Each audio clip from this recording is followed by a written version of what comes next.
السلام عليكم، كي دايرين؟ لاباس عليكم؟ نتمنى تكونوا بخير ولا بخير. شفتوا رمضان ولا باقي؟ مهم نقول لكم ولا يدخل عليكم بالصحه والسلامه. نعاودها لكم انه صراحه شهر واعر بزاف، شهر مبارك.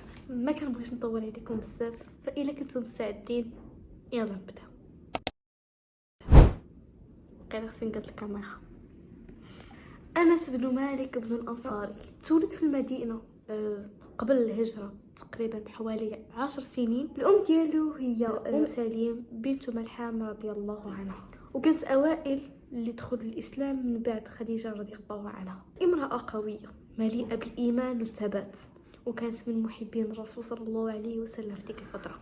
أما الأب ديالو فمات وهو باقي صغير. يعني الأم ديالو كانت أم وفي نفس الوقت أب، علمته على حب رسول الله صلى الله عليه وسلم والله سبحانه وتعالى. منين هاجر النبي صلى الله عليه وسلم كانت في العمر ديالو تقريبا 10 سنوات.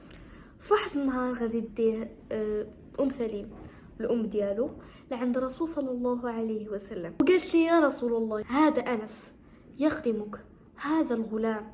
يعني قالت لي هذا أنس بغيتو يخدمك ودعي ليه واحد الدعاء. فهنا غادي يدعي ليه الرسول صلى الله عليه وسلم واحد الدعاء اللي فعلا غادي يبدل ليه حياته كامله. من داك النهار غادي تبدل الحياه كيف ما قلت لكم ديال أنس كامله.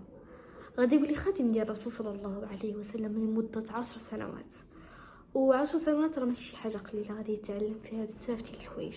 وداك القرب غادي يخليه هاد 10 سنوات تخليه على أخلاق الرسول صلى الله عليه وسلم وما هو قريب للنبي صلى الله عليه وسلم. ولا غادي يولي يعني شبيه ديالو في بزاف ديال الحوايج. غادي يتعلم مثلا الصبر، حسن الخلق، الإيمان، الثبات، بزاف ديال الحوايج. أنس بن مالك كيقول أنه خدم عنده 10 سنوات وعمره قال ليه فما قال لي أف قط، وما قال لي لشيء لم أفعله ألا فعلته، ولا شيء فعلته لما فعلته. يعني عمرو قال ليه أف على شي حاجة، وعمرو شي حاجة مثلا ما دارهاش قال ليه ديرها، وشي حاجة دارها قال ليه علاش درتيها. عمرو قال هذا. فهاد الفترة مثلا واحد خادم عند واحد الشخص، يعني داك الشخص هو لا يقول ليه دير هاد الحاجة وعلاش ما درتيش هذيك، علاش اوف الى تعصب حيتاش غلط ولا شي حاجة. الرسول صلى الله عليه وسلم عمرو قال لي اوف، عمرو تعصب عليه، وعمرو قال لي شي حاجة دارها علاش ما درتيهاش، ولا شي حاجة ما دارهاش درتيها انا فعلتها. الرفيق ديال الرسول صلى الله عليه وسلم كان الشبيه ديالو كيف ما قلت لكم في بزاف ديال الحوايج. كان مثلا حتى الى خطا انس كان كيصح ليه بطريقه زوينه، كيسامح ليه بطبيعه الحال. هادشي اللي خلى انس انه يكبر عنده واحد الثقه، عنده واحد الثبات في حال الرسول صلى الله عليه وسلم، وقلبه عامر بالايمان. هادشي اللي خلى هاد الظروف وهاد الفتره اللي كان عاشها مع النبي صلى الله عليه وسلم خلى انه يكون من كبار علماء الصحابه، كيوصل للناس السنه ديال النبي صلى الله عليه وسلم بصدق وبطريقه زوينه. المشاركه ديال انس بن مالك رضي الله عنه في الغزوات كان عنده دور مهم جدا.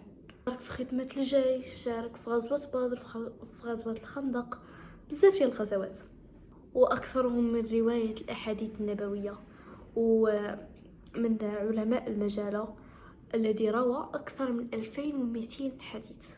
كانوا الناس كيجيو عنده من بعد الوفاه ديال النبي صلى الله عليه وسلم لانه شبيه في الهضره ديالو، بالطريقه ديالو كان كيشبه ليه في كل شيء، حتى في الطريقه ديالو في الهضره كان فوتوكوبي ديال النبي صلى الله عليه وسلم عليه افضل الصلاه والسلام. حتى لهنا غتكون صارت الحلقه ديال اليوم، وغنكونوا تعلمنا ان التربيه ديال النبي صلى الله عليه وسلم والتربيه الصالحه كتصنع العظماء.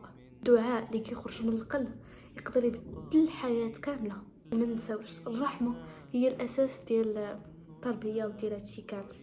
شكرا بزاف لانك وصلتي معايا حتى لهنا، واذا وصلتي حتى لهنا ما تنساش انك تخلي لي واحد لايك وكومنتير. دمتم في رعايه الله وحفظه، الى اللقاء.